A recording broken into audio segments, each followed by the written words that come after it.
তীব্র গ্যাস সংকটে রাজধানী সহ অনেক জেলায় জ্বলছে না চুলা, ফিলিং স্টেশনেও দীর্ঘ সারি। আগামী সপ্তাহে কেটে যাবে সংকট, দাবি প্রতিমন্ত্রীর। আগামী সপ্তাহে যদি 50% তারা সাপ্লাই রিস্টোর করতে পারে, তারপরের সপ্তাহে ইনশাল্লাহ 100% তারা রিস্টোর করতে পারবে। এটাই এখন পর্যন্ত প্ল্যানিং আছে। ত্রুটি মেরামত করে শুক্রবারের মধ্যে মহেশখালী টার্মিনাল থেকে আংশিক এলএনজি সরবরাহ শুরু।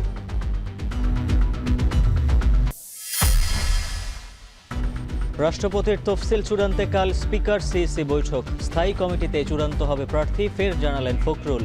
যে কোনো সময়ের অপরাধে শাহাবুদ্দিনের বিরুদ্ধে মামলা করা যাবে, মন্তব্য শিশির মনিরের।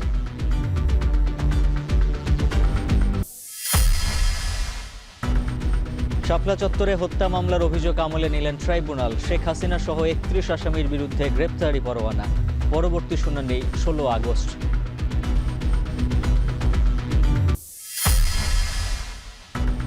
চায়না ইকোনমিক জোনের ভিত্তিপ্রস্তর উদ্বোধন। 1.5 বছরের মধ্যে চালুর লক্ষ্য, বিনিয়োগের নিরাপত্তা নিশ্চিতের আশ্বাস। শেয়ার বাজারেও লগ্নির আহ্বান অর্থমন্ত্রীর।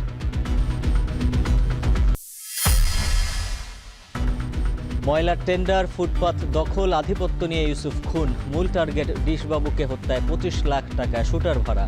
এখন পর্যন্ত গ্রেপ্তার 8।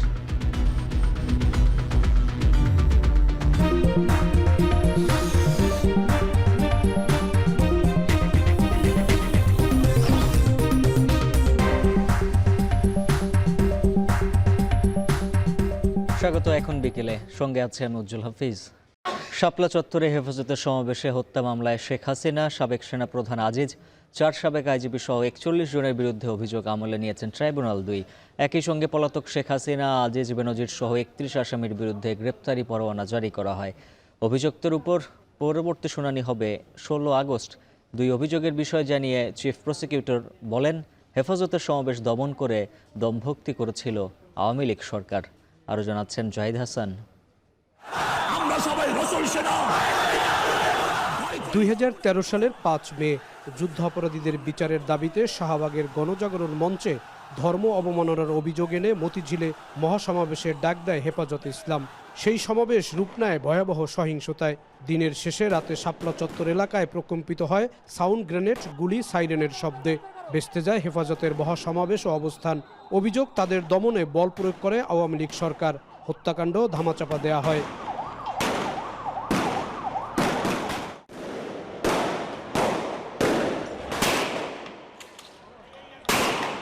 24-এর ছাত্র জনতার অভ্যুত্থানে শেখ হাসিনা সরকারের পতনের পর শাপলা চত্বরের ঘটনার তদন্ত শুরু করে ট্রাইব্যুনালের তদন্ত সংস্থা।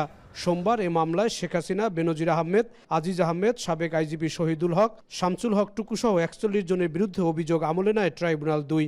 অভিযোগপত্রের ওপর পরবর্তী শুনানি 16 আগস্ট দিন ধার্য করা হয়েছে। পলাতক আসামিদের বিরুদ্ধে গ্রেফতারি পরোয়ানা জারি করা হয়। ডাক্তার দীপুমণি, ইনু, টুকু, জলিল মণ্ডল, সাংবাদিক শাহরিয়ার কবির, মোজাম্মেল বাবু, রূপাসহ 10 জন গ্রেপ্তার আছেন। পলাতক রয়েছেন 31 জন। পরে চিফ প্রসিকিউটর আমিনুল ইসলাম বলেন, হেফাজতের সমাবেশ পণ্ড করার মধ্য দিয়ে একটি ইসলামিক দলকে নির্মূল করার চেষ্টা করা হয়েছে। একটি ইসলামিক গোষ্ঠী অথবা একটি ইসলামিক গ্রুপকে তাদেরকে ডেস্ট্রয় করে দেওয়ার জন্যে, নির্মূল করে দেওয়ার জন্যে তৎকালীন সরকার কিছু ব্লগার অ্যাক্টিভিস্ট অথবা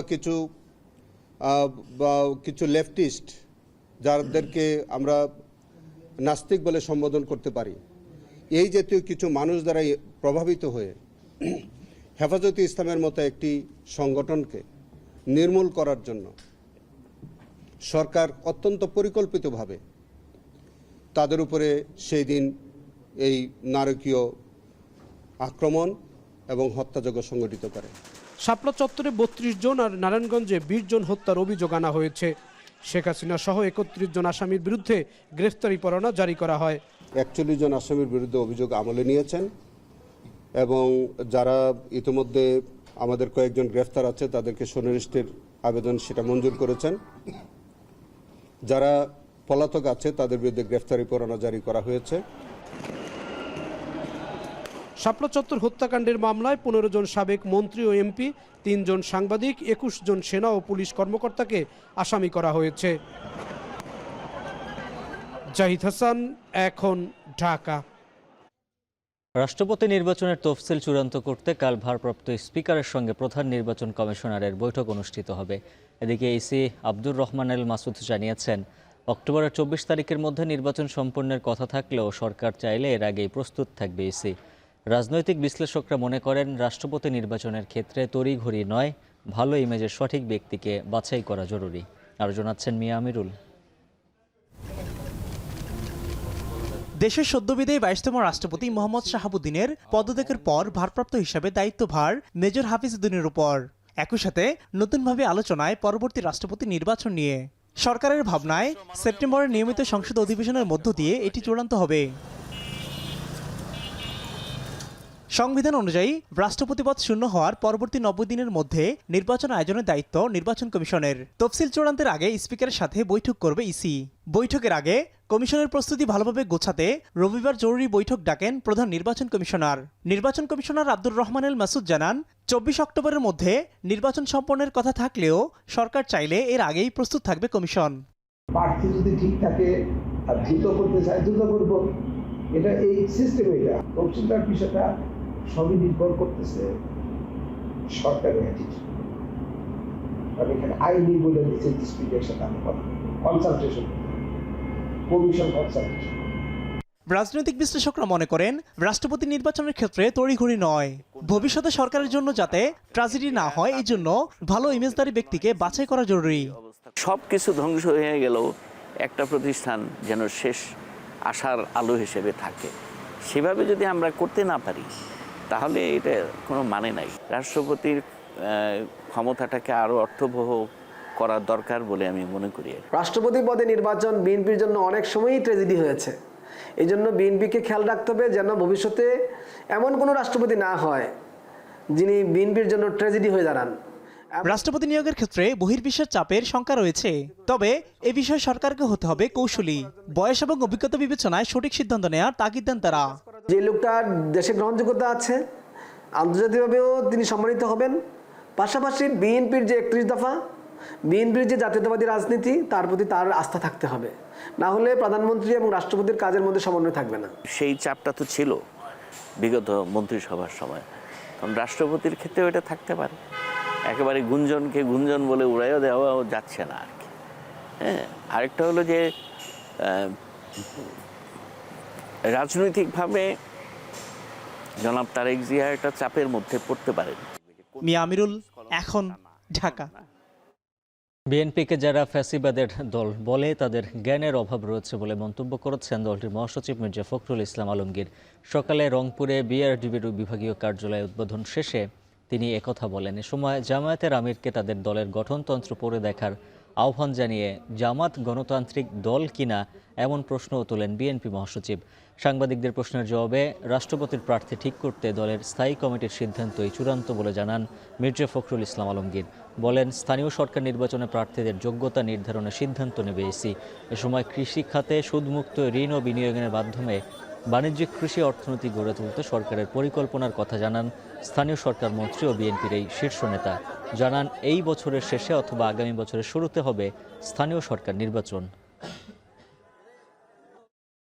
সংবিধান অনুযায়ী যথাসময়ে রাষ্ট্রপতি নির্বাচন হবে এবং দল সিদ্ধান্ত নেবে কাকে সেখানে মনোনয়ন দেওয়া হবে। একবার নয়, বিএনপি পাঁচবার রাষ্ট্র পরিচালনার দায়িত্বে এসেছে। সুতরাং বিএনপিকে যারা ফ্যাসিবাদ বলেন তাদের হয় জ্ঞানের অভাব আছে অথবা তাদের মাইন্ডসেটটা এভাবে তৈরি হয়েছে। বিএনপি তো একটা গণতান্ত্রিক রাজনৈতিক দল, আর জামায়াতে ইসলামের আমির সাহেব বলেছেন উনি ওনার গণতন্ত্রটা ভালো করে পড়বেন, তাহলে কি ব্যবস্থা হবে সেটা দেখা যাবে। ওনারা গণতান্ত্রিক দল কিনা এটা ওনারাই নিজেরা বিবেচনা করবেন। সাবেক রাষ্ট্রপতি মোহাম্মদ শাহাবুদ্দিন বিতর্কিত শিল্পগোষ্ঠী এস আলমের ব্যাংক কেলেঙ্কারির সঙ্গে জড়িত। সে কারণে রাষ্ট্রপতি হওয়ার আগের যে কোনো অপরাধের অভিযোগে তার বিরুদ্ধে মামলা করা যাবে বলে দাবি করেছেন জামায়াতের আইনজীবী শিশির মনির। সোমবার হাইকোর্টে সাংবাদিকদের তিনি বলেন, সাবেক রাষ্ট্রপতির বিরুদ্ধে গ্রেপ্তারি পরোয়ানাও জারি করা যাবে। ইসলামী ব্যাংকের মানি ডিফালকেশন, মানি লন্ডারিং একটা স্পেসিফিক কেস হয়েছে যেখানে 24 জনকে আসামি করা হয়েছে। আমার বিবেচনায় এই রাষ্ট্রপতি সাহেবও তৎকালীন দিনের মানি ডিফালকেশন প্রক্রিয়ার অংশীদার। কোনো ক্রিমিনাল অফেন্স কিংবা কোনো লায়াবিলিটি রাষ্ট্রপতি হওয়ার আগে কিংবা রাষ্ট্রপতির দায়িত্বকালীন অবস্থায় যদি তিনি কার্যভারে যতক্ষণ আছেন এতক্ষণ মামলা করা যেত না, কিন্তু কার্যভার থেকে শেষ পদত্যাগ অথবা তিনি যদি রিটায়ার করেন, উভয় ক্ষেত্রে তার বিরুদ্ধে মামলা করতে আইনগত কোনো বাধা নাই। আবারও তীব্র হয়েছে গ্যাস সংকট। গেল কয়েকদিন ধরেই রাজধানী সহ অনেক জেলায় বেড়েছে ভোগান্তি। গৃহস্থলীর পাশাপাশি ফিলিং স্টেশনগুলোতেও গ্যাস নিয়ে হাহাকার। 3 থেকে 4 ঘন্টার লাইনে দাঁড়িয়েও গ্যাস পাচ্ছেন না চালকরা। কর্মঘণ্টা নষ্ট হওয়ায় আর্থিক ক্ষতির মুখে পড়েছেন ভাড়ায় চালিত গাড়ি চালকরা। এদিকে মেরামতের পর অগ্নিকাণ্ডে ক্ষতিগ্রস্ত মহেশখালীর ভাসমান এলএনজি টার্মিনাল থেকে আংশিক গ্যাস সরবরাহ শুরু হবে শুক্রবার থেকে। ফলে 2 সপ্তাহের মধ্যেই গ্যাস সংকট কেটে যাবে বলে আশাবাদ জানিয়েছেন বিদ্যুৎ ও জ্বালানি প্রতিমন্ত্রী। বিস্তারিত প্রতিবেদনে। 1 সপ্তাহ ধরে গ্যাস সংকটে ভোগান্তি পোহাচ্ছেন রাজধানী সহ আশেপাশে অনেক জেলার বাসিন্দারা। ভোর থেকে মধ্যরাত অবধি গ্যাস না থাকায় ব্যাহত হচ্ছে গৃহস্থালী কাজ। ফিলিং স্টেশনেও গ্যাসের জন্য দীর্ঘ লাইনে অপেক্ষা করতে হচ্ছে যানবাহন চালকদের। রাজধানীর মোহাম্মদপুর, মিরপুর, যাত্রাবাড়ি, কেরানীগঞ্জ সহ বেশ কিছু এলাকায় বাসাবাড়িতে গ্যাস সংকট চরমে পৌঁছেছে। ভোর থেকে বেলা 3টা পর্যন্ত তীব্র থাকে এই সংকট। গ্যাসের চাপ কম থাকায় রান্না হয় এক চুলা জ্বালিয়ে। এদিকে সকাল থেকে ঢাকা ও আশেপাশের এলাকায় ফিলিং স্টেশনগুলোতে ঘন্টার পর ঘন্টা অপেক্ষা করতে দেখা গেছে যানবাহনগুলোকে। কয়েকটিতে পর্যাপ্ত চাপ না থাকায় বন্ধ করে দেওয়া হয়েছে ফিলিং স্টেশন। ঢুকছি, এখন বলতেছে লাইনে গ্যাস নাই। মেশিন চলছিল 170 প্রেসারের মতো ছিল, এখন মেশিন বন্ধ করেছেন, গ্যাস নাই, লাইন গ্যাস দিতে পারে না। গ্যাস নিতে আসছিলাম ফজরের নামাজের আগে ভাইয়া, গ্যাস নিতে আসছি, এখন 10টা বাজে গেছে, এখন মতো গ্যাস নিতে পারলাম না। আমরা ভিতরে ঢোকার পরও মেশিন চলছে, তো এখন মেশিনটা হঠাৎ করে বন্ধ হয়ে গেছে। আর কিসের জন্য আর বন্ধ করছে আমরা তো জানি না। 2বার গ্যাস লইলে আমার 4 ঘন্টা 5 ঘন্টা জায়গা, আমার দিন অর্ধেক মারি। 3-4 ঘন্টা সিরিয়ালে বসে থেকেও ফুল পরিমাণ গ্যাস পাওয়া যায় না, 150-200 টাকার গ্যাস পাওয়া যায়। গ্যাস সংকটে সিএনজি চালিত পরিবহন খাত বিপর্যস্ত হয়ে পড়েছে। চালকরা জানান, ঘন্টার পর ঘন্টা অপেক্ষা করে চাহিদার মাত্র অর্ধেক গ্যাস পাওয়া যাচ্ছে। গ্যাসের অভাবে বাড়ার গাড়ি চালাতে না পেরে আর্থিক ক্ষতির মুখে পড়েছেন তারা। মূলত লাইনে গ্যাস নাই, লাইনে গ্যাস না থাকার কারণে আমাদের প্রেশার ভালো নেই, এই জন্যে গ্যাস ঢুকতেছে না। যার মনে করেন 500 টাকার গ্যাস লাগবে, তার মাত্র ঢুকতেছে 100-150। যুদ্ধের কারণে আপনি যে এলএনজি বাইরে থেকে এলএনজি আনা হয়, সেটা এলএনজি বর্তমানে যে পরিস্থিতি বৈষম্যর কারণে একটু কম আনা হচ্ছে, যার জন্য হয়তো প্রেশারটা একটু কম পাচ্ছে আর কি। আর যদি এলএনজি ঠিক মতো আসতে পারে, তাইলে আপনার প্রেশার ঠিক মতো স্বাভাবিক হয়ে যাবে আশা রাখি। মহেশখালীর ভাসমান টার্মিনাল থেকে আগামী শুক্রবার আংশিক গ্যাস সরবরাহ শুরু হবে। পুরো চালু হতে আরও 1 সপ্তাহ সময় লাগবে। এদিকে বিদ্যুৎ ও খনিজ সম্পদ প্রতিমন্ত্রী বলছেন, আগামী 2 সপ্তাহের মধ্যে গ্যাস সংকট কেটে যাবে। আশা করতেছি আমরা কিছু এসপিআর এবং কেবল বিদেশ থেকে আসতে হবে, তো এটা পরশু নাগাদ পরশু বুধবার নাগাদ এসে পৌঁছাবে। আশা করি শুক্রবারের মধ্যে আমরা একটা রেজাল্ট পাবো। এটা টেকনিক্যাল একটা প্রবলেম হয়েছে, ওখানে ফায়ার, একটা বার্নিং হয়েছে, এবং এখানে আরো একটা বড় দুর্ঘটনা ঘটতে পারতো। সে সময় একটা এলএনজির কার্গো কিন্তু কাছাকাছি নিকটবর্তী জায়গায় ছিল। খুব দ্রুততম সময়ের মধ্যে এটা আমরা ওই কার্গোটা সরিয়ে দিতে পেরেছি। আমরা মনে করছি যে আগামী সপ্তাহে যদি তারা, যেটা এক্সপেক্টেড, আগামী সপ্তাহে যদি 50% তারা সাপ্লাই রিস্টোর করতে পারে, তারপরের সপ্তাহে ইনশাল্লাহ 100% তারা রিস্টোর করতে পারবে। গত 21 জুলাই অগ্নিকাণ্ডে মহেশখালীর ভাসমান এলএনজি টার্মিনালের বয়লার ক্ষতিগ্রস্ত হয়। মূলত সে কারণেই গ্যাস সরবরাহে ঘাটতি দেখা দিয়েছে। কামরুল হাসান, জনি, এখন, ঢাকা। এদিকে সারা দেশেও গ্যাস সংকটের প্রভাব স্পষ্ট হয়ে উঠছে। আবাসিক ও শিল্প কারখানায় লাইনের গ্যাসের স্বল্প চাপে দিনের অধিকাংশ সময় বন্ধ থাকছে চুলা। বাধ্য হয়ে বিকল্প জ্বালানির দিকে ঝুঁকছেন গ্রাহকরা। একই সময়ে ফিলিং স্টেশনগুলোতেও গ্যাস সংকটে দুর্ভোগে চালকরা। এদিকে ময়মনসিংহের ফুলবাড়িয়ায় জ্বালানি তেল সংকটের গুজবে হঠাৎ চাহিদা বেড়ে যাওয়ায় পেট্রোল অকটেন শূন্য হয়ে পড়েছে পাম্পগুলো। বিস্তারিত থাকছে প্রতিবেদনে। ফেনীতে বাসাবাড়ি ও শিল্প কারখানার লাইনের গ্যাসে তীব্র সংকট দেখা দিয়েছে। গ্যাসের চাপ এতই কম যে সকাল 7টা থেকে দুপুর 2টা পর্যন্ত বাসাবাড়িতে জ্বলছে না চুলা। আরামবাগ, পেট্রোবাংলো, মাস্টারপাড়া, সহদেবপুর, উকিলপাড়া, নাজির রোড ও চারিপুর সহ বিভিন্ন এলাকায় বাধ্য হয়ে সিলিন্ডার গ্যাস ও বৈদ্যুতিক চুলার উপর নির্ভর করছেন গ্রাহকরা। এদিকে লাইনের গ্যাস না জ্বালিয়েও বিল দিতে হচ্ছে নিয়মিত। শহরের বাইরে ছাগলনাইয়া, ফুলগাজী সহ উপজেলা শহরের লাইনের গ্যাসের সংকট আরো নাজুক। লাইনে যদি প্রেসার না থাকে, পাইপে যদি গ্যাস না থাকে, গ্যাস আসবে কোত্থেকে? সকালে একটু থাকে, আর দেখেন না 7টা-8টা বাড়ছে, এরপর আর গ্যাস চলে না। আমরা রেগুলার সিলিন্ডার গ্যাস ব্যবহার করি, আর বিল দিচ্ছি রেগুলার। গ্যাস তো ভোরে চলে যায়, আসবে 3টার দিকে, তাও সামান্য। সন্ধ্যা আমরা রান্না করতে পারি না। এই রাতের দিকে যাও থাকে, আগের মতো সে তীব্র গ্যাস নাই। আমরা সিলিন্ডার ইউজ করি, তারপরে ওভেন ইউজ করি, রাইস কুকারে অনেক সময় ভাত রান্না করি। অপরদিকে সিএনজি ফিলিং স্টেশনগুলোতে চাপ কম গ্যাসের। ঘন্টার পর ঘন্টা লাইনে দাঁড়িয়ে গ্যাস নিতে হচ্ছে চালকদের। এতে টান পড়েছে দৈনিক আয়ে। ফলশ্রুতিতে বাড়তি ভাড়া গুনতে হচ্ছে সাধারণ যাত্রীদেরও। কোনো সময় 4 ঘন্টাও লাগে যায়, বুঝছেন না? তো এখন মনে করেন আমরা তো সাইজে 24 ঘন্টা গ্যাস পাওয়ার জন্য এরা 6টা থেকে রাতের 9টা পর্যন্ত বন্ধ রাখে। এদিকে সিএনজি গ্যাসের তীব্র সরবরাহ সংকটের মাঝে থেমে নেই গুজবও। আর সেই সাথে জ্বালানি শূন্য হয়ে পড়ল পুরো উপজেলা। ময়মনসিংহের ফুলবাড়িয়া উপজেলায় হঠাৎ করেই তেল নিতে রাত থেকেই পেট্রোল পাম্পে ভিড় করে মোটরসাইকেল আরোহীরা। সকালেও দিছে, হঠাৎ করে লাইনে ঢোকার পরে মনে করেন আমার গাড়ির ঢোকার সাথে সাথে তেল দেওয়া বন্ধ করে দিচ্ছে।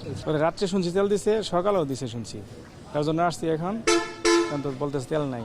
তেলের সংকট যদি আদৌ থেকে থাকে, তাহলে বাইরে থাকবে কিভাবে? বাইরে দোকানে কিন্তু তেল পাওয়া যাচ্ছে। স্টেশন মালিকরা বলছেন, সপ্তাহে 40,000 লিটার চাহিদার বিপরীতে রেশনিংয়ে মিলছে অর্ধেকেরও কম। গুজবের কারণে চাহিদা আরও বেড়ে যায়। এই সুযোগে খোলা বাজারে প্রতি লিটার পেট্রোল 200 টাকায় বিক্রির অভিযোগ উঠেছে। তেল কালকে আসছিল 4500 লিটার, আমরা ধরেন যে 9টাতে শুরু করছি, 2টা পর্যন্ত দিছি। এটা আমি মনে করি যে কোনো সংকট না। এটা আপনার তেলে যে আজকে আসতেছে, ওইটাতেও আসতেছে, 2 পাম্পে একযোগে যখন দিব, আমরা মনে করি যে এটা আজকের মধ্যে মোটামুটি একটা পর্যায়ে এসে হবে। স্থানীয়দের অভিযোগ, পরিস্থিতি নিয়ন্ত্রণে প্রশাসনের তৎপরতা এখনো চোখে পড়েনি। শাহানা জাহান, এখন। দীর্ঘ 12 বছর স্থবির থাকার পর চট্টগ্রামের কর্ণফুলী নদীর দক্ষিণ পারে চায়না ইকোনমিক জোনের ভিত্তিপ্রস্তর স্থাপন হলো। 800 একর জায়গায় 4100 কোটি টাকা ব্যয়ে গড়ে উঠবে এই শিল্পাঞ্চল। 18 মাসের মধ্যে ইকোনমিক জোনে প্রথম কারখানা স্থাপন ও উৎপাদন শুরু হবে বলে আশা করছে কর্তৃপক্ষ। এরই মধ্যে এই শিল্পাঞ্চলে বিনিয়োগের আগ্রহ প্রকাশ করেছে 30টি চীনা প্রতিষ্ঠান। ইকোনমিক জোনে চীনা বিনিয়োগে সব ধরনের নিরাপত্তা নিশ্চিতের আশ্বাস দিয়েছে সরকার। আরও জানাচ্ছেন হোসাইন জিয়াদ। চট্টগ্রামে কর্ণফুলী নদী ও টানেলের নিকটে প্রায় 800 একর জায়গায় যাত্রা শুরু করল ইকোনমিক জোন। প্রায় 4000 কোটি টাকা ব্যয়ে 2031 সালের মধ্যে এটি পুরোপুরি চালু হবে। এরই মধ্যে 30টি চীনা প্রতিষ্ঠান বিনিয়োগের আগ্রহ প্রকাশ করেছে। 2014 সালে সমঝোতা চুক্তির প্রায় 12 বছর পর চায়না ইকোনমিক জোনের ভিত্তিপ্রস্তর স্থাপন করেন অর্থমন্ত্রী, স্বরাষ্ট্রমন্ত্রী ও চীনের রাষ্ট্রদূত। অনুষ্ঠানে চীনা ইকোনমিক জোনের চেয়ারম্যান জানান, টেক্সটাইল, পোশাক, আইটি, হাইটেক পণ্য, ব্যাটারি ও গৃহস্থালী পণ্য সহ বেশ কিছু খাতে 50 কোটি মার্কিন ডলার বিনিয়োগ হবে এখানে।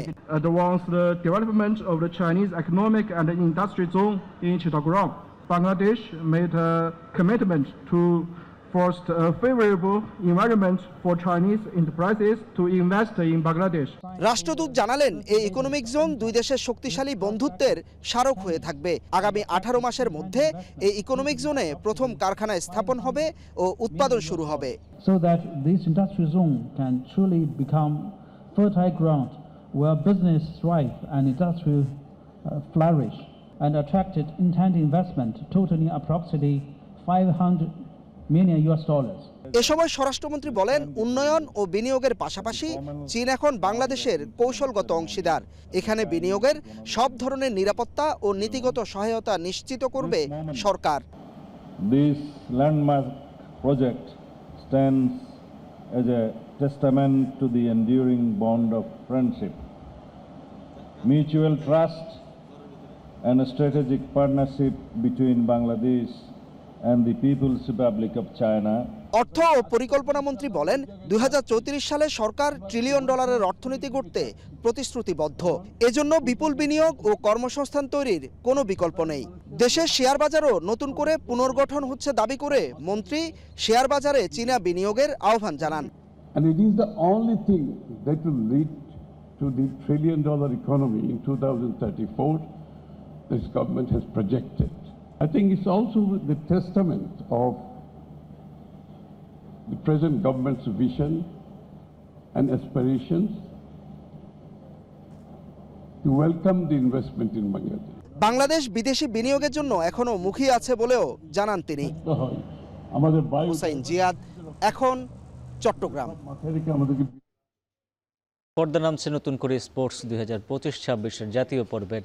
এরই মধ্যে সমাপনী অনুষ্ঠানে যোগ দিয়েছেন প্রধানমন্ত্রী তারেক রহমান। এ নিয়ে বিস্তারিত জানাতে রাজধানীর আর্মি স্টেডিয়াম থেকে যুক্ত আছেন সাব্বির রোজ। রোজ, জানাবেন সমাপনীতে কি কি আয়োজন থাকছে?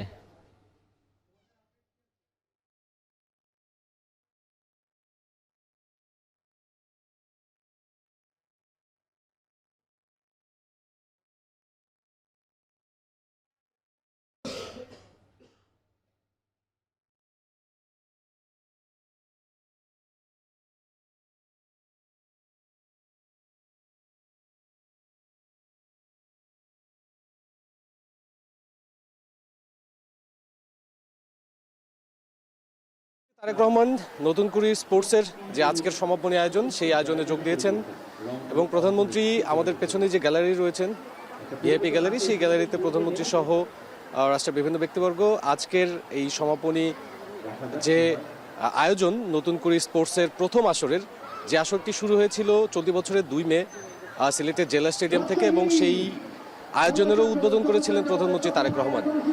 মূলত 1976 সালের নতুন কুড়ি যে শিশু কিশোরদের প্রতিভা অন্বেষণের লক্ষ্যে যে আয়োজনটি শুরু হয়েছিল, সেই আয়োজনটি শুরু হয়েছিল মূলত তৎকালীন রাষ্ট্রপতি জিয়াউর রহমানের হাত ধরে, এবং এর উদ্দেশ্য ছিল দেশের প্রান্তিক অঞ্চলে বা দেশের তৃণমূল থেকে শিশু কিশোরদের যারা মেধাবী রয়েছে তাদেরকে জাতীয় পর্যায়ে তুলে নিয়ে আসা। সেই জায়গা থেকেই বা সেই ধারণা থেকেই অনুপ্রাণিত হয়ে মূলত নতুন করে স্পোর্টসের এই নতুন সেগমেন্টটি তৈরি করা হয়েছে, যেটি 2026 সাল থেকে যাত্রা শুরু করেছে।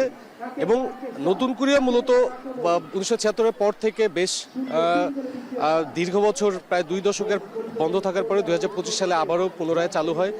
তো এই আয়োজনটি মূলত বিএনপি সরকার যেভাবে দেখছে যে খেলাধুলোকে একটি অর্থনৈতিক পর্যায়ে রূপ দেওয়ার পাশাপাশি দেশের প্রান্তিক পিছিয়ে পড়া জনগোষ্ঠী বা দেশের প্রান্তিক পর্যায়ে যে শিশু কিশোররা রয়েছে তাদের জাতীয় পর্যায়ে তুলে নিয়ে আসার লক্ষ্যেই মূলত এই ধরনের আসর করা হয়েছে, যেখানে কাবাডি, অ্যাথলেট, ফুটবল, ক্রিকেট সহ প্রায় 8টি সেগমেন্টে এই প্রথম আসরে বিভিন্ন সেগমেন্ট রাখা হয়েছিল। এবং এখানে 12 থেকে 14 বছর বয়সী সারা দেশের প্রায় 1,70,000 কিশোর কিশোরী এই 2.5 মাসের যে প্রথম আসর, সেই আসরে তারা অংশ নিয়েছিলেন। এবং এই দীর্ঘ 2.5 মাসের পর এই বিভিন্ন অঞ্চলে খেলা অনুষ্ঠিত হওয়ার পাশাপাশি জাতীয় পর্যায়ের খেলাগুলো ঢাকার কয়েকটি ভেন্যুতে অনুষ্ঠিত হয়, এবং সেখান থেকেই মূলত আজকের এই সমাপনী অনুষ্ঠান এবং পুরস্কার বিতরণী, যেখানে উপস্থিত হয়েছেন প্রধানমন্ত্রী তারেক রহমান। তো এই ধারা তাদের অব্যাহত থাকবে এমনটি জানিয়েছেন সংশ্লিষ্ট ক্রীড়া প্রতিমন্ত্রী। তিনি কিন্তু বারবারই বলে আসছেন যে দেশের পিছিয়ে পড়া বা দেশের একদম তৃণমূল থেকে বা একদম প্রান্তিক পর্যায় থেকে জাতীয় পর্যায়ে বা বিশ্বের সাথে তাল মিলিয়ে দেশের স্পোর্টসকে ঢেলে সাজাতে এই ধরনের উদ্যোগ বা এই ধরনের ধারা তারা অব্যাহত রাখতে চান। এবং এর পাশাপাশি খেলাধুলাকে একটু অর্থনৈতিক পর্যায়ে নিয়ে যাওয়ার বিষয়টি কিন্তু বারবারই জোর দিয়ে আসছে বিএনপি, এবং বারবারই সেই কথা আমরা দেখেছি। প্রধানমন্ত্রী তারেক রহমান কিন্তু বলেছেন যে দেশের খেলাধুলাকে তিনি একটি অনন্য মাত্রায় নিয়ে যেতে চান, এবং সেই জায়গা থেকেই মূলত আজকের এই সমাপনী অনুষ্ঠানে প্রধানমন্ত্রী যুক্ত হয়েছেন। এবং আর কিছুক্ষণ পরে এখন রাজশাহী রংপুরের ফুটবল চলছে, এরপরে দৌড় প্রতিযোগিতাও রয়েছে। মূলত আজকের বা এই আসরের যারা বিজয়ী রয়েছেন তাদের হাতে পুরস্কার তুলে দেবেন আজকের এই সমাপনী অনুষ্ঠানে প্রধানমন্ত্রী তারেক রহমান। তো উজ্জ্বল, এই ছিল আর্মি স্টেডিয়াম থেকে সর্বশেষ। সাব্বির রোজ জানাচ্ছিলেন বিস্তারিত। ময়লার টেন্ডার, ফুটপাত দখল এবং এলাকায় আধিপত্য বিস্তার করাকে কেন্দ্র করে পল্লবীতে যুবদল নেতা ইউসুফ খুন হয়েছে বলে অভিযোগ ডিবির। তবে মূল টার্গেট ছিল ডিশবাবু। এ ঘটনায় জড়িত 7 জনকে গ্রেফতার করা হয়েছে। তদন্তে উঠে এসেছে প্রতিপক্ষকে হত্যার পরিকল্পনা বাস্তবায়ন করতে গিয়ে গুলিতে প্রাণ হারান যুবদল কর্মী ইউসুফ। আর জানাচ্ছেন আরিফ হোসেন। গত 24 জুলাই রাতে রাজধানীর কাফরুলের ওপেক্স গার্মেন্টসের দক্ষিণ পাশের লিংক রোড এলাকায় গুলিতে নিহত হন যুবদল কর্মী মোহাম্মদ ইউসুফ। এ সময় গুলিবিদ্ধ হন আরও 2 জন। তাদের উদ্ধার করে ঢাকা মেডিকেলে নেওয়া হলে চিকিৎসক ইউসুফকে মৃত ঘোষণা করেন। ঘটনার পর স্থানীয়দের হাতে অস্ত্রসহ আটক হন এক সন্ত্রাসী। পরে নিহতের বড় ভাই বাদী হয়ে কাফরুল থানায় হত্যা মামলা দায়ের করেন। মামলার তদন্তে নামে ডিবি মিরপুর বিভাগ ও কাফরুল থানা পুলিশ। ধারাবাহিক অভিযানে ঢাকা, মাগুরা, শরীয়তপুর ও যশোর থেকে 7 জনকে গ্রেফতার করা হয়। পুলিশ জানতে পারে মূল পরিকল্পনাকারী হাফিজুর রহমান হাফিজ ওরফে সিএনজি হাফিজ প্রতিপক্ষ হাফিজুল ইসলাম বাবুকে হত্যার উদ্দেশ্যে পেশাদার খনি ভাড়া করেন। পরিকল্পনার অংশ হিসেবে একাধিকবার বৈঠক, রেকি এবং অস্ত্র সরবরাহের ব্যবস্থা করা হয়। হত্যার পরিকল্পনা উদ্ঘাটনের পর সংবাদ সম্মেলন করে ডিবি জানায়, ঘটনার রাতে লক্ষ্য ব্যক্তি হাফিজুল ইসলাম বাবুর অফিসের সামনে অবস্থান নেন অভিযুক্তরা। সন্দেহজনকভাবে ঘোরাফেরা করতে দেখে তাদের পরিচয় জানতে চাইলে এক পর্যায়ে গুলি ছোড়ে হামলাকারীরা। সেই গুলিতেই বুকে আঘাত পান যুবদল কর্মী মোহাম্মদ ইউসুফ। পরে হাসপাতালে তার মৃত্যু হয়। তদন্তে আরও জানা যায়, গ্রেফতারকৃতদের কেউ অস্ত্র সরবরাহ, কেউ রেকি, আবার কেউ পালিয়ে যেতে সহায়তার দায়িত্ব ছিল। সিএনজি হাফিজের অপর কর্মচারী শাফিন এবং জিয়াউরের আত্মীয় আলী হোসেন ঘটনাস্থল রেখে এবং আসামিদের পালিয়ে যাওয়ার সহায়তা করে এবং আলী হোসেন ঘটনা ঘটার পরবর্তীতে পুলিশি তৎপরতা এলাকার পরিস্থিতি সম্পর্কে আসামিদের নিয়মিত তথ্য দিয়ে অবগত করতে থাকে। এই হত্যাকাণ্ডে জড়িত আরও কয়েকজন পলাতক রয়েছে। তাদের গ্রেফতারের অভিযান অব্যাহত আছে। ময়লা ব্যবসা ও আধিপত্য বিস্তার ছিল হত্যার পরিকল্পনার মূল কারণ। আমাদের যে 7 জন ধরা আছে, 7 জনই এটা স্বীকার করেছে যে তাদেরকে কে কোথা থেকে ভাড়া করেছে এবং আরও কিছু প্রমাণ পেয়েছি আমরা। হোটেলে যে নিয়ে এসে রাখা আছে, হোটেলকে বুক করেছে, তারপর ওখানে কিছু টাকা পয়সার লেনদেন হয়েছে। এগুলো সার্বিক বিবেচনায় আমরা যথেষ্ট তথ্য প্রমাণ পেয়েছি এবং গ্রেপ্তারকৃত আসামিরা স্বীকার করেছে যে তারা হাফিজি তাদেরকে ভাড়া করে নিয়ে এসেছে এই হত্যাকাণ্ড। গ্রেফতার হওয়া 8 আসামির বিরুদ্ধে আইনানুগ কার্যক্রম চলমান রয়েছে। পুলিশ বলছে, পলাতক অন্য আসামিদেরও দ্রুত আইনের আওতায় আনার চেষ্টা চলছে। আরিফ হোসেন, এখন, ঢাকা। ফেসবুকে ত্রান্তিক সেজে রাসায়নিক দিয়ে কৌশলে হাত পুড়িয়ে প্রতারণা ও অর্থ আত্মসাৎ ঘটনায় কুমিল্লা ও নোয়াখালী থেকে 3 জনকে গ্রেপ্তার করেছে পিবিআই। সংবাদ সম্মেলনে পিবিআইয়ের উত্তরের কর্মকর্তা জানান, ভারতীয় এক নাগরিকের যোগসাজশে গড়ে ওঠে এই প্রতারণা চক্র। তারা ইউটিউবের মাধ্যমে রাসায়নিক বিক্রিয়া ঘটিয়ে মানুষের মনে প্রথমে আতঙ্ক তৈরি করে, পরে তাদের কাছ থেকে দফায় দফায় টাকা হাতিয়ে নেয়। রহমত আলী কবিরাজ নামের এক ব্যক্তির মামলার প্রেক্ষিতে তদন্ত শুরু করে পিবিআই। পরে কুমিল্লা থেকে ওহিদ আলম এবং মাহে আলমকে গ্রেফতার করে পিবিআই। তাদের দেয়া তথ্য অনুযায়ী নোয়াখালী থেকে মোহাম্মদ হাসান আলী নামের আরেক তান্ত্রিককে পিবিআই গ্রেফতার করে। এই ঘটনায় দোষ স্বীকার করে আদালতে জবানবন্দি দিয়েছে 2 অভিযুক্ত।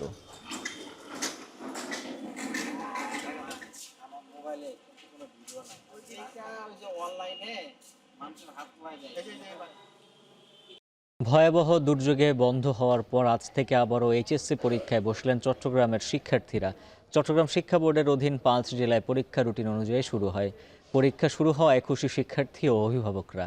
তবে স্থগিত হওয়া পরীক্ষাগুলো কবে শুরু হবে এখনও না জানায় উৎকণ্ঠা আছে পরীক্ষার্থীদের মাঝে। শোয়েব রহমানের প্রতিবেদন। 18 দিন পর আবারও প্রাণের উচ্ছ্বাস চট্টগ্রামের এইচএসসি পরীক্ষার্থীদের মাঝে। প্রাকৃতিক দুর্যোগের বাধা কাটিয়ে শিক্ষার্থীরা ফিরেছেন পরীক্ষার টেবিলে। সকাল 10টার আগ থেকেই পরীক্ষার্থীদের পদচারণায় মুখর হয়ে ওঠে কেন্দ্রগুলো। টানা ভারী বর্ষণে গেল 8 জুলাই পরীক্ষা স্থগিত হয় এই বোর্ডে। পরে 11 জুলাইয়ের পরীক্ষাও স্থগিত করা হয়। টানা বর্ষণ অব্যাহত থাকায় শঙ্কা দেখা দেয় পরের পরীক্ষাগুলো নিয়েও। অবশেষে 16 জুলাই পরবর্তী নির্দেশ না দেওয়া পর্যন্ত স্থগিত করা হয় চট্টগ্রাম শিক্ষা বোর্ডের অধীন 5 জেলার পরীক্ষা। এর 10 দিন পর পরিস্থিতি স্বাভাবিক হওয়ায় পরীক্ষা নেওয়া শুরু হলো। এমন হবে কোয়েশ্চেন প্যাটার্ন, এটা নিয়ে একটা চিন্তা আছে। বন্যার পরিস্থিতির কারণে যে মাঝখানে গ্যাপ রেখেছে সেটা ঠিক আমাদের ভালোই করেছে। পরীক্ষা শুরু হয়েছে, অনেক আনন্দ লাগতেছে, একটা তেজ চলে আসছে গায়ের মধ্যে। দুর্যোগপূর্ণ আবহাওয়ার কারণে অনেকেই কয়েকটি পরীক্ষায় অংশ নিতে পারেননি, যদিও সরকারের পক্ষ থেকে তাদেরকেও পরীক্ষার সুযোগ দেওয়ার কথা বলা হয়েছে। সময়সূচি দিয়ে দ্রুতই স্থগিত হওয়া পরীক্ষাগুলো নেয়ার দাবি জানিয়েছেন এইচএসসি পরীক্ষার্থীরা। আইসিটি আর অ্যাকাউন্টিং এ গ্যাপ দিবে নাকি ওইটা নিয়ে একটু আইসিটি এবং আমাদের হিসাব বিজ্ঞান এগুলোর আগে যদি একটু গ্যাপ দিয়ে নেয় তাহলে প্রস্তুতিটা ভালো হতো। পরবর্তী রুটিন যেভাবে দিবে আমরা সিরিয়াল মেনটেন করে যে পরীক্ষা দিব এবং স্বাভাবিকভাবে সুস্থভাবে দেওয়ার চেষ্টা করব। এদিকে প্রাকৃতিক দুর্যোগে পরীক্ষা স্থগিত হওয়ায় শঙ্কা ছিল অভিভাবকদের মাঝেও, তবে আবারও পরীক্ষা শুরু হওয়ায় স্বস্তি দেখা দিয়েছে তাদের মাঝেও। যেন পরীক্ষাটা সুস্থভাবে ভালোভাবে হয় ওটা আশা করতেছি। মাঝখান দিয়ে গ্যাপ হওয়ার কারণে তাদের মনোযোগটা নষ্ট হয়ে গেছিল, আবার পরীক্ষা হওয়াতে ইনশাল্লাহ সবাই আবার আমরা খুব খুশি। ওরা যত তাড়াতাড়ি পরীক্ষা দিতে পারবে ওরা অ্যাডমিশনের জন্য ভালো প্রস্তুতি নিতে পারবে। চট্টগ্রাম শিক্ষা বোর্ডের অধীন এবার 283টি কলেজের 99,668 জন পরীক্ষার্থী 114টি কেন্দ্রে পরীক্ষা দিচ্ছেন। শোয়েব রহমান, এখন চট্টগ্রাম। 2026 সালের এসএসসি সমমানের পরীক্ষার ফলাফল প্রকাশ করা হবে আগামী 10 আগস্ট। সোমবার বিকেলে গণমাধ্যমকে তথ্য নিশ্চিত করেন মাধ্যমিক ও উচ্চ শিক্ষা বিভাগের সচিব মোহাম্মদ আব্দুল খালেক। পূর্ব ঘোষণা অনুযায়ী 20 জুলাই এসএসসির ফলাফলের প্রকাশের কথা ছিল, কিন্তু প্রস্তুতি শেষ না হওয়ায় তা পিছিয়ে যায়। ঢাকা বোর্ডের চেয়ারম্যান অধ্যাপক সৈয়দ আখতারুজ্জামান জানান, সব প্রস্তুতি এরই মধ্যে শেষ হয়েছে। সারা দেশে একযোগে এসএসসির ফল প্রকাশ করা হবে আগামী 10 আগস্ট। চলতি বছরের পরীক্ষা শুরু হয় 21 এপ্রিল, পরীক্ষা চলে 20 মে পর্যন্ত। এরপর ব্যবহারিক পরীক্ষা নেওয়া হয়। 9টি বোর্ডের অধীনে এবছর পরীক্ষায় অংশ নেন 18,57,000-এরও বেশি শিক্ষার্থী।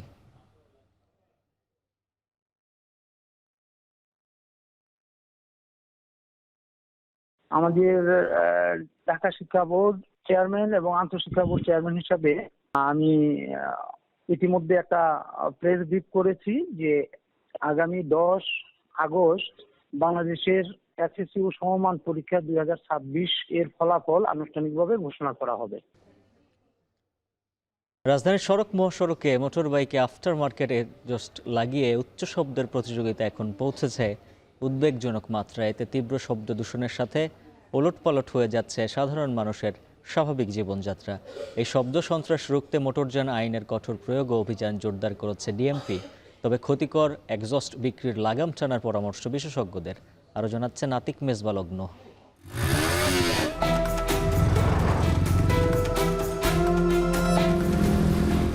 বিকট শব্দ সাথে বেপরোয়া গতির উন্মাদনা, দিন কিংবা রাত রাজধানীর সড়ক যেন এক একটা মরণফাঁদ। বাড়তি শব্দ, তথাকথিত স্টাইল আর সস্তা আনন্দের এই সংস্কৃতি দিনরাত কেড়ে নিচ্ছে মানুষের নাগরিক স্বস্তি।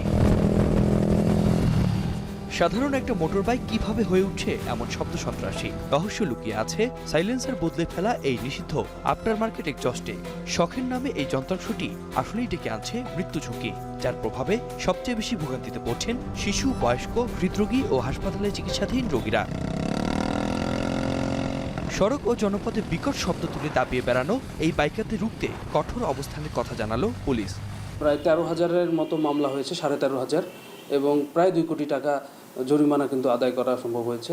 এবং যারা রিপিটেড অফেন্ডার তাদের সেই যানবাহনটি জব্দ করা হয়। পরিবার, সমাজ, শিক্ষা প্রতিষ্ঠান থেকে এই জিনিসগুলো যদি সঠিকভাবে শিক্ষা দেওয়া হয় যে নিজের চলাচলটা শুধু নয় অন্যের কথাও ভাবতে হবে, তাহলে জিনিসটা বোধহয় অঙ্কুরে বিনষ্ট হবে। এবং আইনের প্রয়োগ তারপরেও যেটা পুলিশের দিক থেকে করা সেটা আমরা করব। তথ্য বলছে, গেল এপ্রিলে শব্দ দূষণের দায়ে মামলা হয়েছিল 3,335টি। মে মাসে তা বেড়ে দাঁড়ায় 3,881-তে, আর জুন মাসে মামলার সংখ্যা 1 লাফে পৌঁছায় 6,200-তে। সব মিলিয়ে জরিমানার অঙ্ক ধরা হয়েছে 1,87,00,000 টাকারও বেশি। প্রশ্ন হলো, যে এক্সস্ট লাগিয়ে এই শব্দ দূষণ, সেগুলো কোথায়, কিভাবে লাগাচ্ছে? রাজধানীর মিরপুর, বংশাল কিংবা পল্লবীর বেশ কিছু দোকানেই চলে এই কার্যক্রম। মিরপুর বাইকপট্টিতে ঢুকতেই ক্যামেরা দেখে অস্বস্তি বিক্রেতাদের। এই যে আফটার মার্কেট যে এক্সস্টগুলো এখানে আপনার আছে, এটা কি বৈধতা আছে? জানি না তো। এখন যদি কাস্টমারের চাহিদা থাকে সেই ক্ষেত্রে কিছু করার নেই, আমাদের তো একটা ইনকামের রাস্তা তৈরি করতে হবে, তাই না? যারা ইনপুট করে তাদের সাথে যোগাযোগ করেন, তারা যদি ইনপুট না করেন আমরা কি বুঝতে পারি? বিক্রেতারা না জানলেও 2025 সালে সংশোধিত সড়ক পরিবহন আইনের 6 নম্বর ধারাতে আছে বিপণন ও বিক্রির নিষেধাজ্ঞা। আফটার মার্কেট এক্সস্টের অবাধ বিক্রি আর ব্যবহার বন্ধ না হলে শব্দ দূষণ কমানো কঠিন বলছেন সংশ্লিষ্টরা। শব্দ দূষণ নিয়ন্ত্রণ বিধিমালা 2025-এ এখানে আমদানিকারক, উৎপাদক, বিক্রেতা সহ ব্যবহারকারী সবাইকে আইনের আওতায় আনার বিধি যুক্ত করা হয়েছে। তো আগে যেটা ছিল না, এখন কিন্তু 2025-এ আপনি সবাইকে আইনের আওতায় আনতে পারবেন এবং প্রত্যেকটা স্টেক হোল্ডারের ভিন্ন ভিন্ন জরিমানার প্রভিন্স রয়েছে, কারণ সবাই সচেতন হলেই এই শব্দ দূষণটা কমবে। ক্ষণিকের আনন্দ আর তথাকথিত স্টাইলের শখ যেন অন্যের ভোগান্তির কারণ না হয়, তাই শব্দ নয়, দায়িত্বশীলতাই হোক তরুণ প্রজন্মের পরিচয়। আতিক মেজবালগ্ন, এখন, ঢাকা। বঙ্গোপসাগরে গভীর নিম্নচাপ ঘনীভূত হওয়ায় ভারতের মধ্য ও উত্তর পশ্চিমের রাজ্যগুলোতে আগামী 5 দিন ভারী ও অতি ভারী বৃষ্টিপাতের পূর্বাভাস দিয়েছে আবহাওয়া বিভাগ। এরই মধ্যে ওড়িশায় বৃষ্টিপাত অব্যাহত থাকায় দেশটির 27টি জেলায় বন্যা সতর্কতা জারি রয়েছে। এছাড়া চলমান বন্যায় প্রাণহানির সংখ্যা বেড়ে দাঁড়িয়েছে 68 জনে। অন্যদিকে ভারী বর্ষণে পাকিস্তানের পাঞ্জাবে বন্যায় প্রাণ গেছে 7 জনের। আরও জানাচ্ছেন অর্ণব প্রসাদ। দিন কিংবা রাত টানা 2 দিন ধরে অবিরাম বৃষ্টি ভারতের পূর্বের রাজ্য ওড়িশায়। আবহাওয়া দপ্তর বলছে গেল একদিনে প্রদেশটির 4টি স্থানে অতি ভারী বৃষ্টি ও 54টি স্থানে ভারী বৃষ্টির রেকর্ড করা হয়েছে। ভারী বৃষ্টি অব্যাহত থাকায় ওড়িশার 27টি জেলায় জারি করা হয়েছে বন্যা সতর্কতা। শুধু ওড়িশা নয়, ভারী বৃষ্টি রেকর্ড করা হয়েছে ছত্তিশগড়, মহারাষ্ট্র, গুজরাট ও কর্ণাটকের উপকূলীয় কিছু অঞ্চলেও। তবে বৃষ্টি ও বন্যা থেকে এখনই স্বস্তি মিলছে না ভারতবাসীর। আবহাওয়া বিভাগের পূর্বাভাস, উত্তর পশ্চিম বঙ্গোপসাগরে সৃষ্ট নিম্নচাপটি আগামী 24 ঘন্টায় গভীর নিম্নচাপে পরিণত হতে পারে। এর প্রভাবে আগামী 5 দিন টানা বর্ষণ হতে পারে পশ্চিমবঙ্গ, হিমাচল প্রদেশ, পাঞ্জাব, হরিয়ানা, জম্মু কাশ্মীর সহ মধ্য ও পূর্ব ভারতের কয়েকটি রাজ্যে। এদিকে আসামে আগের পরিস্থিতির সামান্য উন্নতি হলেও বাড়ছে প্রাণহানি। বন্যায় ক্ষতিগ্রস্ত 5 লাখেরও বেশি মানুষ। রাজ্যে আশ্রয় কেন্দ্রগুলোতে অবস্থান করছেন 37,000-এরও বেশি মানুষ। এদিকে টানা বর্ষণে জলমগ্ন পাকিস্তানের পাঞ্জাব প্রদেশের বেশিরভাগ রাস্তাঘাট। হাঁটু সমান পানি পেরিয়ে দৈনন্দিন কাজ করছেন বাসিন্দারা। দেশটির আবহাওয়া দপ্তর বলছে গেল 24 ঘন্টায় স্থানীয় চেনাব ও রাভি নদীর পানির উচ্চতা বাড়তে পারে। এ কারণে পাঞ্জাবের বিভিন্ন অঞ্চলে মাঝারি থেকে ভারী বন্যার শঙ্কা করছেন আবহাওয়াবিদরা। টাইফুন যেন পিছু ছাড়ছে না দক্ষিণ চীনের গুয়াংডং-এর বাসিন্দাদের কাছে। বাভির ক্ষতি কাটিয়ে উঠতে না উঠতেই নতুন করে আঘাত হানা টাইফুন নৌলের কারণে সৃষ্ট বৃষ্টিতে তলিয়ে গেছে প্রদেশটির বেশিরভাগ রাস্তাঘাট। পানির স্রোতে ভাসছে যানবাহন। এখন পর্যন্ত প্রদেশটির 7 লাখ বাসিন্দাকে নিরাপদে সরিয়ে নিয়েছে কর্তৃপক্ষ। টাইফুনের প্রভাবে মঙ্গলবার পর্যন্ত গুয়াংডং-এ বৃষ্টিপাত অব্যাহত থাকবে বলে জানিয়েছে চীনের আবহাওয়া বিভাগ। অর্ণব প্রসাদ, এখন, বিশ্ব। ভারতের শিক্ষা ব্যবস্থা সংস্কারের পদক্ষেপ হিসেবে বহুজাতিক প্রযুক্তি প্রতিষ্ঠান ইনফোসিসের সহ প্রতিষ্ঠাতা নন্দন নীলেকানির নেতৃত্বে 6 সদস্যের টাস্কফোর্স গঠন করেছে সরকার। এক ভিডিও বার্তায় মোদি জানান, গঠিত টাস্কফোর্স পরীক্ষা পদ্ধতির উন্নতিতে সম্ভাব্য করণীয় সম্পর্কে রিপোর্ট পেশ করবে এবং এর ভিত্তিতে এই ব্যবস্থা নেওয়া হবে। আরও বিস্তারিত থাকছে প্রতিবেদনে। গেল শনিবার ককরোচ জনতা পার্টি সিজেপির 36 দিনের আন্দোলনের মুখে পদত্যাগ করেন কেন্দ্রীয় শিক্ষামন্ত্রী ধর্মেন্দ্র প্রধান। একই সঙ্গে 3 দফার বাকি 2 দফাও মেনে নেয়ার প্রতিশ্রুতি দেয় মোদী সরকার। এরপরই যন্তর মন্তরের কর্মসূচি প্রত্যাহার করে রাজপথ ছাড়ে সিজেপির সমর্থকরা। সিজেপিকে দেয়া প্রতিশ্রুতির অংশ হিসেবে রোববার এক ভিডিও বার্তা প্রকাশ করেন ভারতের প্রধানমন্ত্রী নরেন্দ্র মোদী। এ সময় শিক্ষা ব্যবস্থা সংস্কারের পদক্ষেপ হিসেবে বহুজাতিক প্রযুক্তি প্রতিষ্ঠান ইনফোসিসের সহ প্রতিষ্ঠাতা নন্দন নীলেকানির নেতৃত্বে 6 সদস্যের টাস্কফোর্স গঠনের ঘোষণা দেন তিনি। विश्व प्रसिद्ध टेक्नोलॉजी एक्सपर्ट श्रीमान नंदन नीलेकनी जी के नेतृत्व में एक हाई पावर टास्क फोर्स बनाने का निर्णय किया है, जो एग्जामिनेशन रिफॉर्म की तरफ फोकस करेगा और जल्द से जल्द आने वाली परीक्षाओं की विश्वसनीयता को सुनिश्चित करने का काम इसके रिपोर्ट के आधार पर कर दिया जाएगा। এছাড়াও কঠোর আইনের বিধান রেখে সংসদে প্রশ্ন ফাঁস রোধে নতুন আইন প্রণয়নের প্রতিশ্রুতিও দেন মোদী। हम कल पार्लियामेंट के अंदर भी कठोर कानूनों के प्रावधान के साथ नया कानून बनाने की दिशा में भी आगे बढ़ रहे हैं। তবে মোদী সরকারকে কটাক্ষ করতে ভোলেনি বিরোধী দল কংগ্রেস। নতুন গঠিত টাস্কফোর্স শিক্ষা খাতের সংস্কার অপেক্ষা মোদীর ক্ষতিগ্রস্ত ভাবমূর্তি পুনরুদ্ধারে কাজ করবে বলে অভিযোগ দলটির। পাশাপাশি শিক্ষার্থীদের আন্দোলনে পুলিশ পেলেট গান ও টিয়ারশেল ছোড়ায় স্বরাষ্ট্রমন্ত্রী অমিত শাহকে জবাবদিহিতার আওতায় নিয়ে আসার আহ্বানও জানান রাহুল গান্ধী। এদিকে শিক্ষার্থী আন্দোলনের সময় সামাজিক যোগাযোগ মাধ্যমে নরেন্দ্র মোদীকে নিয়ে করা আপত্তিকর পোস্ট সরিয়ে নিতে কাজ করছে কর্তৃপক্ষ। এরই মধ্যে সামাজিক যোগাযোগ প্ল্যাটফর্মগুলোকে পোস্ট সরানোর নোটিশ দেওয়া হয়েছে। এছাড়াও মোদীর ছবি বিকৃত করে সামাজিক যোগাযোগ মাধ্যমে পোস্টের অভিযোগে টলিউড অভিনেত্রী শ্রীলেখা মিত্রের বিরুদ্ধে পশ্চিমবঙ্গের কয়েকটি থানায় লিখিত অভিযোগ দায়ের করেছে বিজেপি। অর্ণব প্রসাদ, এখন বিশ্ব। 23 বছর পর অস্ট্রেলিয়ার মাটিতে টেস্ট সিরিজ থেকে সম্মান নিয়ে ফেরার তাগিদ ক্রিকেট বোর্ডের নির্বাচক হাবিবুল বাশারের।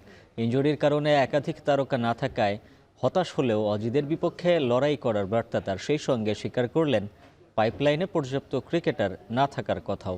জুবাইর আহমেদের প্রতিবেদনে বিস্তারিত। এই দলটা নিয়েই আমরা আশা করি অস্ট্রেলিয়া ভালো খেলতে পারবে। টেস্ট ক্রিকেটে 26 বছর পরে এসেও অস্ট্রেলিয়া থেকে বাংলাদেশ দলের চাওয়া কেবলই সম্মান। বিসিবি প্রধান নির্বাচক হাবিবুল বাশার সুমনের কথাতেই যেন স্পষ্ট প্যাট কামিন্সদের বিপক্ষে কিছুটা নড়বড়ে হয়ে তাসমান সাগর পারে যাচ্ছে বাংলাদেশ। ভুল কিনা বলতে বিকজ স্ক্যানার তারা কিছু পাননি, তারা তো আসলে। সংবাদ সম্মেলনের শুরু থেকে শেষ সবটাই নাহিদ রানাময়। বাংলাদেশ ক্রিকেটের সবচেয়ে আলোচিত নাম অস্ট্রেলিয়া সিরিজে নেই ইনজুরির কারণে। ওয়ার্কলোড ম্যানেজমেন্টের উপর দায় না চাপিয়ে নাহিদের ইনজুরিকে দুর্ভাগ্যই বলছেন প্রধান নির্বাচক হাবিবুল বাশার সুমন। আপনি একজন ফাস্ট বোলারের যতই চেষ্টা করেন ইনজুরি মুক্ত রাখার, ফাস্ট বোলার আপনি যদি ফাস্ট বোলার হিস্ট্রি দেখেন ইজ ডিফিকাল্ট। আপনি মিনিমাইজ করতে পারেন, বাট ফাস্ট বোলার বোলিং করবে ইনজুরি হবে না, এটা আসলে যতই আপনি চেষ্টা করেন ইজ ডিফিকাল্ট। বাট আমরা কিন্তু অনেক মেনটেন করছি, অনেক তার প্রতিটা মুহূর্ত এক্সট্রা কেয়ারও নেওয়া হচ্ছে। তারপর যদি যখন কি ইনজুর হয়ে যায় তাহলে আসলে আমি বলবো এটা দুঃখজনক আমাদের সবার জন্য। লম্বা সময় পর জাতীয় দলে এসেছেন সৌম্য সরকার। টপ অর্ডারে 5 বাঁহাতির ভিড়ে সৌম্য সরকার যেন বিসিবির সবেধন নীলমণি। প্রধান নির্বাচক স্বীকার করে নিয়েছেন একজন ডানহাতি ওপেনারের অভাবের কথা। যখন আমরা সৌম্যকে পিক করি আমাদের মাথায় ছিল আমাদের টু মেনি লেফট হ্যান্ডার হয়ে যাচ্ছে একসাথে। আমরা we almost have 5 left hander batsman in top now. এবং আমরা যদি সে তানজিদ তামিম এবং সাদমানকে ওপেন করে তারপরে কিন্তু আমরা 4 জন পরপর লেফট হ্যান্ডি ব্যাটসম্যান হয়ে যাচ্ছে। এটা আসলে আইডিয়াল না। অস্ট্রেলিয়ার শক্তিশালী লাইন আপের বিরুদ্ধে বাংলাদেশ কিছুটা জোড়াতালের দল। সংকট মেনে নিয়েই বিসিবি নির্বাচকরা চোখ রাখছেন ভবিষ্যতের দিকে।